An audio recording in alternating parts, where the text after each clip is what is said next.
எச்சரிக்கை! ஹிந்துஸ்தானின் சக்கரவர்த்தி ஜலாலுதீன் முகம்மது அவர்கள் வந்து கொண்டிருக்கிறார். வெளியில் ஏன் இவ்வளவு சத்தமாக இருக்கிறது? ஷெகன்ஷா அவர்கள் வந்து கொண்டிருக்கிறார். அதுவும் போரில் வெற்றியடைந்து திரும்பிக் கொண்டிருக்கிறார். விஷயம் என்னவென்றால், ஜோதா பேகமின் சகோதரர் பகவந்தாஸ் மிகவும் காயமடைந்துள்ளாராம். யா அல்லாஹ், உனது மகிமையே மகிமை. உன் ஆசீர்வாதத்தால் தான் இந்த போரில் வெற்றி எங்கள் வசமானது. உங்களுக்கு எங்கள் நன்றிகள். கருணை உள்ளம் கொண்டவன். நீ கருணை உள்ளம் கொண்டவன்.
நல்ல வேளை, ஆயமான காயம் எதுவும் இல்லை. காயம் பலமாக இருந்தால் என்ன தாயே? போரில் நாம் பட்ட காயம் நமது வெற்றிக்கு அடையாளம் அல்லவா? வீரனின் வாழ்வில் இது எல்லாம் சகஜம் அல்லவா? உடனடியாக மருந்து போடு. சுஜான் போரின் இளவரசனான ரத்தன் சிங்கை கொன்ற போதே இதற்கான மருந்து போடப்பட்டு விட்டது தாயே. பகவான் தாஸிற்கும் காயம் ஏற்பட்டிருக்கிறது. வைத்தியரே, இவருக்கும் மருந்து போடுங்கள்.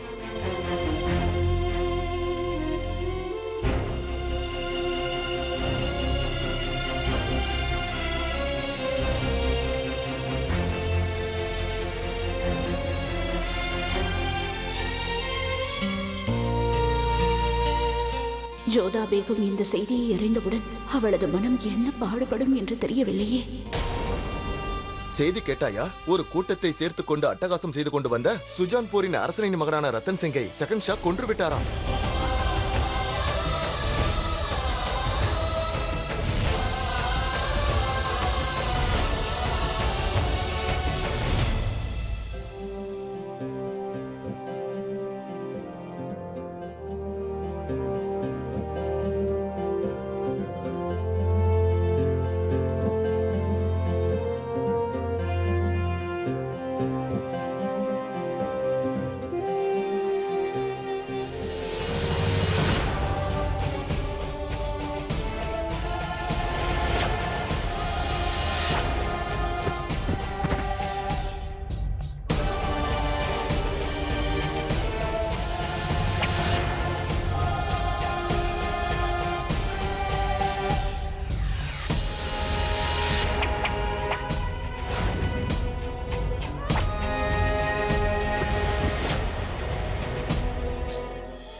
அண்ணா, இது எப்படி?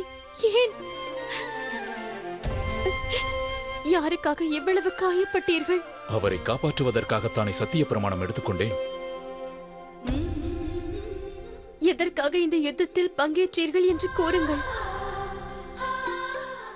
அவர் உயிரை காப்பாற்றுவதற்காக தங்கள் உயிரை பணயம் வைத்திருக்கிறீர்கள். என் தங்கைக்கு கணவராக வர இருந்தவரை எவர் கொன்றாரோ அவருக்காக. இது கொலை இல்லை ஜோதா, யுத்தத்தில் இறந்து விட்டார்.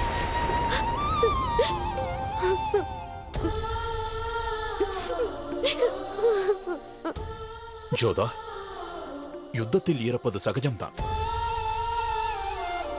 நமது சுகன்யாவின் திருமணம் ரத்தன் சிங்கோடு தான் இன்னும் நடக்கவில்லையே ஜோதா. ஜோதா, நீ கவலைப்படாமல் இரு. சிறிது காலத்தில் சுகன்யாவிற்கு வரன் தேடிவிடலாம். முடியாது. எந்த ஒரு வரனும் கிடைக்க மாட்டான். எனக்கு திருமணம் நடந்த பிறகு வரன் தேடி எங்கெல்லாம் சென்றீர்கள்? ஆனால் சுகன்யாவை திருமணம் செய்ய யாரும் சம்மதிக்கவில்லை. இப்பொழுது நீங்கள் 4 பேரும் என் தங்கை சுகன்யாவிற்கு கணவராக வர இருந்தவரை அவளது சகோதரர்களை சூழ்ந்து கொன்று விட்டார்கள் என்ற செய்தி பரவியவுடன் இனி யார் சுகன்யாவை திருமணம் செய்து கொள்ள முன் வருவார்கள்? என் தங்கையின் வாழ்க்கை என்னவாக போகின்றது? என்னுடைய துர்ப்பாக்கியத்தை அவள் ஏன் அனுபவிக்க வேண்டும்? கோருங்கள். இது அனைத்திற்கும் அந்த செஹன்ஷா தான் காரணம். ஆனால் எனக்கு ஒன்றுதான் புரியவில்லை. நீங்கள் அனைவரும் எதற்காக அவருக்கு உதவி செய்தீர்கள்? அது எங்களுடைய கடமையாகும் ஜோதா. அவர் என் தங்கையின் கணவராவார். தந்தையார் அவர் அளித்த அரசு பதவியை ஏற்றுக்கொண்டுள்ளாரே, அதனால் அவருக்கு துணையாக நிற்பது கடமையும் நியதியுமாகும். அவரை நான் திருமணம் செய்த நாளை நினைத்து என் மனம் மிகவும் வேதனைப்படுகின்றது. நான் இந்த திருமணத்திற்கு ஏன் சம்மதித்தேன் என்று புரியவில்லை. என் சந்தோஷம் அனைத்தையும் பறித்து விட்டார். நம் அனைவரின் மகிழ்ச்சி, நம்முடைய மானம், நம்முடைய கௌரவம் அனைத்தும். சுகன்யாவின் வாழ்க்கையும் அவர் பறித்து விட்டார். எனக்கு தோன்றுவதெல்லாம், என் மனதில் தோன்றுவதெல்லாம் எவ்வாறாவது அந்த செஹன்ஷாவை நான்... வேண்டாம் ஜோதா, அவர் உனது கணவராவார். அவருடன் நீ 7 முறை அக்னியை வலம் வந்திருக்கிறாய். மறந்து கூட அவரை நீ சபித்து விடாதே. என் வாயை வேண்டுமானால் நீங்கள் அடைத்து விடலாம். என் மனதை என்ன செய்ய முடியும்? என் மனதில் அவர் மீது வெறுப்பு உள்ளதை தவிர வேறு ஒன்றும் இல்லை. என் மனம் அவரை வெறுக்க மட்டுமே செய்கின்றது. இல்லை ஜோதா, இல்லை. நமது கலாச்சாரம் எப்பொழுதுமே அதற்கு உன்னை அனுமதிக்காது. யார் என்ன கூறினாலும் எனக்கு தோன்றுவதை மட்டும்தான் இனிமேல் நான் செய்ய போகின்றேன் அண்ணா.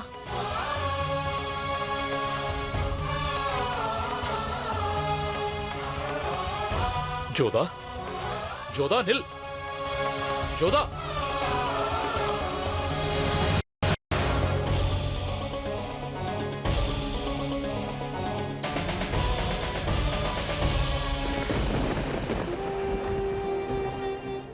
மின்னல் அடிக்கிறதே, புயல் வரும் போல் தெரிகிறது.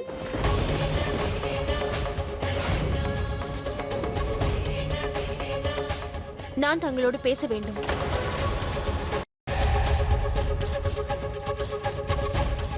எல்லோரும் செல்லுங்கள்.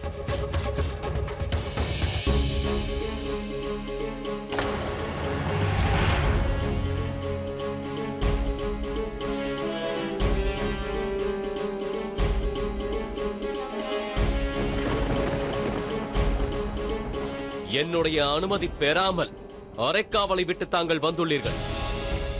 அது உங்களுக்கு பழகிவிட்டது என்று நான் நினைக்கிறேன். இப்பொழுது என்னிடம் என்ன கூறப் போகிறீர்கள்? நான் மறுக்கவும் இல்லை, அது எனக்கு அவசியமும் இல்லை. நான் ஒப்புக்கொள்கின்றேன். நான் தான் தங்களுக்கு பிறக்க போகும் வாரிசை கொன்றேன்.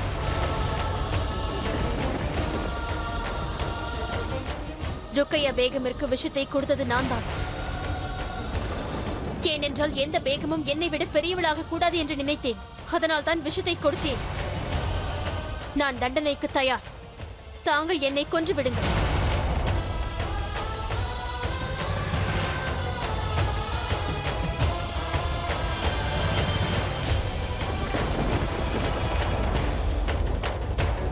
குற்றவாளியிடம் இறுதி ஆசை கேட்கப்படும் செஹன்ஷா. என்னுடைய ஆசை என்னவென்றால் என் சகோதரர்களை விட்டு விடுங்கள். யுத்தத்திலும் அவர்கள் தங்கள் உயிரை காப்பாற்றியிருக்கிறார்கள். அவர்களுக்கு இதில் எந்த சம்பந்தமும் இல்லை. என் தந்தைக்கும் எந்த சம்பந்தமும் இல்லை. இது என்னுடைய திட்டம் மட்டும்தான். இதற்கு நான் மட்டுமே காரணம். குற்றவாளியிடம் இறுதி ஆசை கேட்கப்படும் செஹன்ஷா. என்னுடைய ஆசை என்னவென்றால் என் சகோதரர்களை விட்டு விடுங்கள். யுத்தத்திலும் அவர்கள் தங்கள் உயிரை காப்பாற்றியிருக்கிறார்கள். அவர்களுக்கு இதில் எந்த சம்பந்தமும் இல்லை. என் தந்தைக்கும் எந்த சம்பந்தமும் இல்லை. இது என்னுடைய திட்டம் மட்டும்தான். இதற்கு நான் மட்டுமே காரணம்.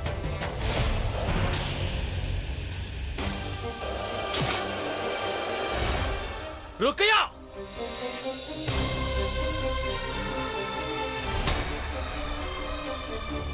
நீ எதற்காக இப்படி செய்தாய்?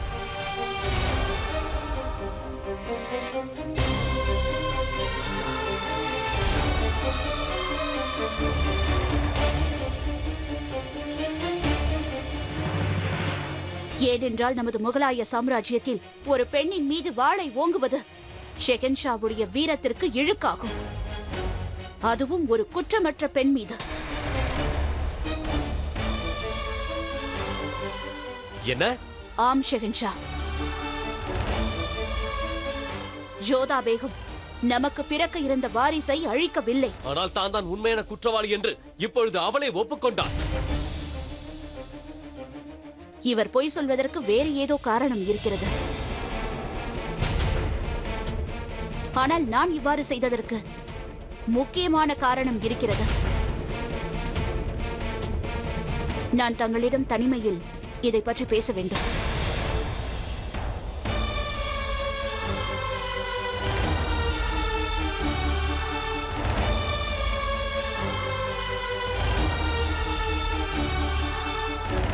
ருக்கையா, ஜோதா பேகம் அப்படி செய்யவில்லை என்றால் இந்த காரியத்தை செய்தது வேறு யார்? குற்றவாளி தங்களுக்கு மிகவும் நெருங்கிய உறவு ஜலால். யார் என்று தெரிந்தால் தாங்கள் நம்ப மாட்டீர்கள். தேவையில்லாமல் பேசிக் கொண்டிருக்காதே ருக்கையா, பேரை மட்டும் கூறு. பேரை கேட்பதற்கு முன்பாக தாங்கள் ஆதாரத்தை பார்க்க வேண்டாமா? என்ன இது ருக்கையா? அரளி விதையின் சாறு இதில் தான் பத்திரமாக எடுத்து வைக்கப்பட்டிருந்தது. இதை குடித்த பிறகுதான் நான் என் குழந்தையை இழந்தேன். இந்த விஷம்தான் அந்த குங்குமப்பூவில் கலக்கப்பட்டது ஜலால். பாதுகாப்பு அதிகமாக இருந்ததால் இந்த குமிழ் அரண்மனையை விட்டு செல்லாமல் போய்விட்டது. இந்த குமிழ் எங்கிருந்து கிடைத்ததோ அவர்கள் இதில் மறைமுகமாகவோ அல்லது நேரடியாகவோ இதில் சம்பந்தப்பட்டிருக்கலாம். அது யார் என்று கூறு. இந்த பொருள் உனக்கு எங்கிருந்து கிடைத்தது? சலிமா சுல்தானின் அறையிலிருந்து.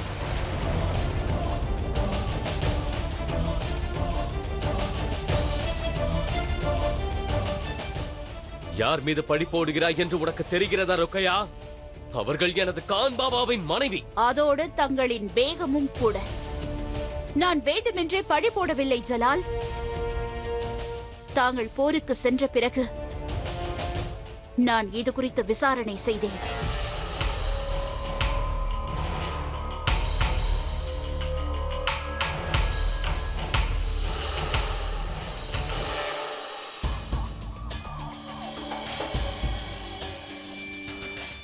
சலிமா பேகமிற்கு ஜுரமா?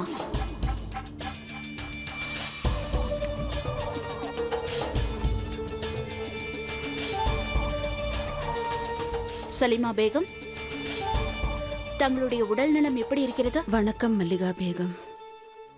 பரவாயில்லை, படுத்துக் கொள்ளுங்கள். தாங்கள் பேகம் மட்டும் கிடையாது, தாங்கள் எனக்கு சகோதரியும் ஆவீர்கள். கவலைப்படும் அளவிற்கு ஒன்றும் இல்லை அல்லவா? சற்று ஜுரம் இருக்கிறது, மருந்து அளித்துள்ளேன். 2 நாளில் பூரணமாக குணமடைந்து விடுவார். எனது கணவர் என்னை விட்டு சென்ற பொழுது எனக்கு ஏற்பட்ட துயரத்தை விட எனது வாழ்க்கையில் வேறு எந்த துன்பமும் அதைவிட பெரிதல்ல. பேகம் சாயிபா, சில மூலிகைகளை அரைக்க வேண்டும். கை உரல் கிடைக்குமா? அங்கே தேடி பாருங்கள்.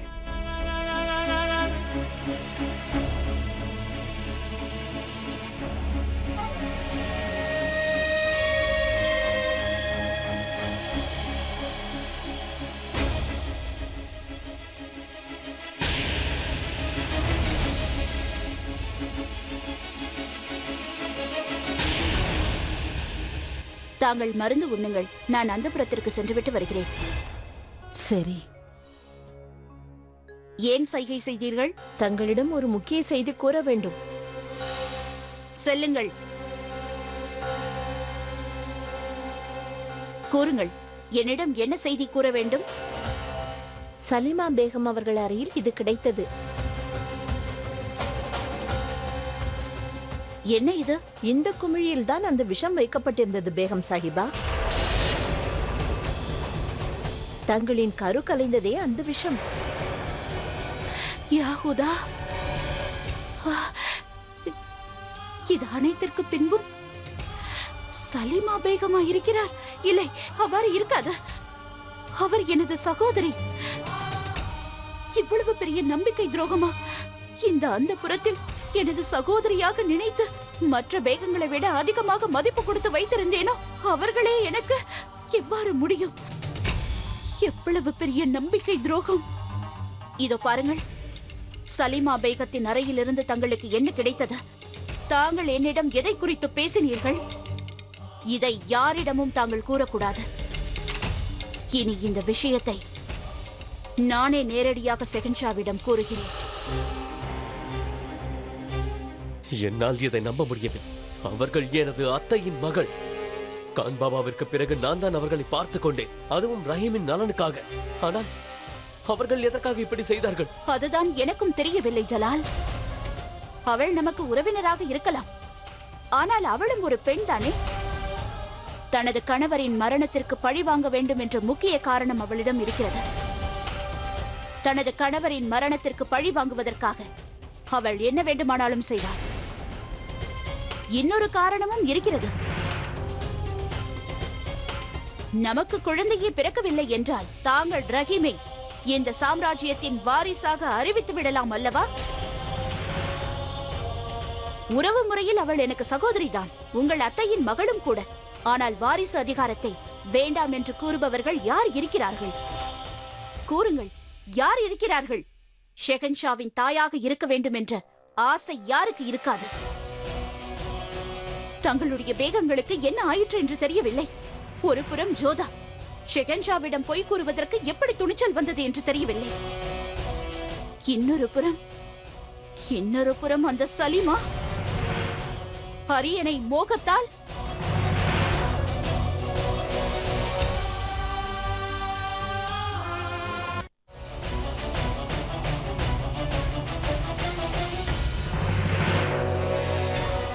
நான் தான் உங்கள் வருங்கால வாரிசை கொன்றேன். ருக்கையா பேகமிற்கு விஷத்தை நான் தான் கொடுத்தேன். என்னை விட எந்த பேகமும் பெரியவளாக கூடாது என்று நினைத்தேன். அதனால் தான் விஷத்தை கொடுத்தேன். நான் தண்டனைக்கு தயார். தாங்கள் என்னை கொன்று விடுங்கள்.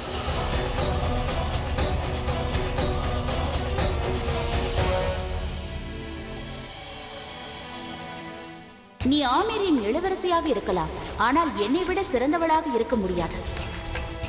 மகாராணியை பார்த்தவுடன் வணங்க வேண்டும், பிறகுதான் பேச வேண்டும். வேதாந்தங்களும் சித்தாந்தங்களும் மட்டுமே பேச கற்றுக்கொண்டிருக்கிறாய். வாழ்க்கைக்கு எது தேவையானது என்று உனக்கு தெரியவில்லை. தண்ணீரில் இருந்து கொண்டு முதலையிடம் சண்டையிடுவது புத்திசாலித்தனம் இல்லை. ருக்கையா பேகம் எதற்கு என்னை காப்பாற்றினார்? நான் நிரபராதி என்று அவர் எவ்வாறு உறுதியாக கூறினார்? குற்றம் செய்தது யார் என்று தெரிந்துவிட்டதா? என்ன நடந்திருக்கும்? எச்சரிக்கை! அனைவரும் கவனமாக கேட்டுக்கொள்ளுங்கள். ஷெகன்ஷா ஜலாலுதீன் முகமது பாட்ஷா அவர்கள் வந்து கொண்டிருக்கிறார். எச்சரிக்கையாக இருங்கள்.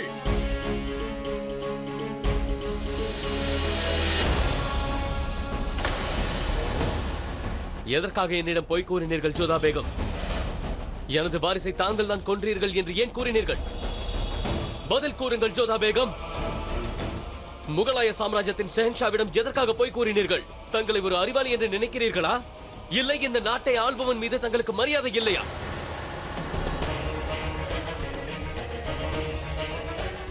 தாங்கள் தான் என்னை சுத்தமாக மதிக்கவே இல்லை. கொஞ்சம் கூட மரியாதை இல்லை. நீங்கள் என் வாழ்க்கையோடு உணர்வுகளோடு விளையாடினீர்கள். உங்களை பொறுத்தவரை நமது உறவு ஒரு விளையாட்டு மட்டுமே. திருமணம் செய்து என்னை ஆமீரிலிருந்து அழைத்து வந்தீர்கள். அழைத்து வந்து மனைவியாக அல்ல, ஒரு தாசியாக என்னை நீங்கள் நடத்தினீர்கள். உங்களுக்கு இது வேடிக்கை. ஒவ்வொரு கணமும் என்னை துன்புறுத்தி என் வாழ்க்கையோடு விளையாடுவதை தவிர தாங்கள் வேறு என்ன செய்தீர்கள்? உணவு சமைத்த போது நான் வேண்டுமென்றே காரம் சேர்த்தேன் என்று குற்றம் சுமத்தினீர்கள். பிறகு ருக்கையா பேகமிற்கு கரு கலைந்ததும் அந்த குற்றத்தையும் என் மீது சுமத்தினீர்கள். அதற்காக என் சகோதரர்களையும் அடைத்து வைத்தீர்கள். பிறகு யுத்தம் என்ற பெயரில் என் தங்கைக்கு வர இருந்த கணவரை இரக்கமில்லாமல் நீங்கள் கொன்று விட்டீர்கள். இதுவும் தங்களுக்கு ஒரு விளையாட்டுதானே?